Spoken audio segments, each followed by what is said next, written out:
Indonesia sebentar lagi akan memiliki sebuah kebanggaan dan kehormatan yang baru, yang berkaitan dengan syiar agama Islam. Apa itu?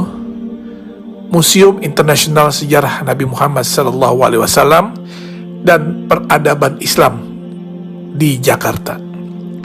Tepatnya di pantai timur Ancol, yang akan menjadi oase bagi seluruh masyarakat Indonesia, terutama kaum muslimin, di dalam menggali lebih dalam bagaimana perjalanan hidup Rasulullah SAW.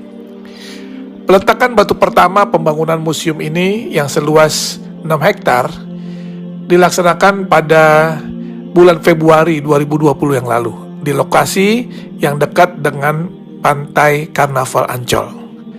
Museum Rasulullah di tanah air menjadi yang pertama dilaksanakan di luar Arab Saudi dan mendapat dukungan dari Yayasan Wakaf As-Salam yang bermarkas di Jeddah, Saudi Arabia, serta Liga Muslim Dunia yang berkantor pusat di Mekah, Saudi Arabia.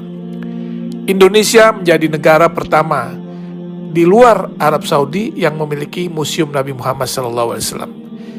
Ini adalah sebuah kehormatan, sekaligus kebanggaan, dan tentunya menjadi amanah bagi rakyat Indonesia yang mayoritas muslim karena mendapat kepercayaan untuk membangun dan memiliki Museum Rasulullah. Museum Rasulullah ini terdiri dari 2 lantai dengan total luas bangunan mencapai 10.000 meter persegi. Selain ruang pameran yang berisi benda-benda bersejarah dan peradaban Islam, di dalam komplek museum ini juga terdapat auditorium, masjid, dan lapangan luas untuk kegiatan agama serta kegiatan manasik haji. Kalau nanti kita lihat isi di dalam museum ini, tak hanya berisikan hadis-hadis yang menceritakan kisah dan perjalanan hidup Nabi SAW, sehingga masyarakat bisa mempelajari dan mengambil contoh teladan beliau semasa hidupnya, tetapi juga kisah-kisah fenomenal di dalam perkembangan Islam, seperti sejarah Isra Mi'raj, perjalanan hijrah Nabi, hingga maket kota Mekah dan Madinah di zaman Rasulullah hingga era sekarang.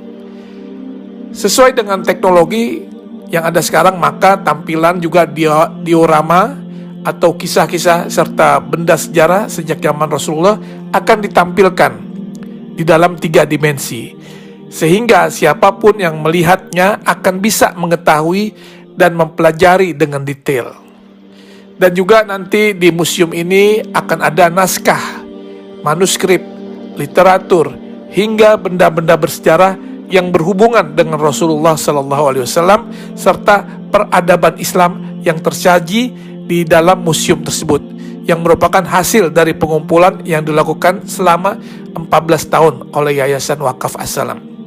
Insya Allah Museum Rasulullah akan menjadi ikon wisata religi baru bagi masyarakat Indonesia dan negara di kawasan Asia maupun Eropa. Terlebih lokasi yang strategis dan mudah diakses, museum ini juga akan syarat dengan wahana dan informasi edukatif yang dapat menjadi objek penelitian bagi mereka yang berminat kepada studi-studi agama, khususnya agama Islam. Tentunya dengan dibangunnya Museum Rasulullah ini akan menambah destinasi wisata religi di Jakarta, dan dipastikan Jakarta akan menjadi tujuan wisatawan baik dalam maupun luar negeri.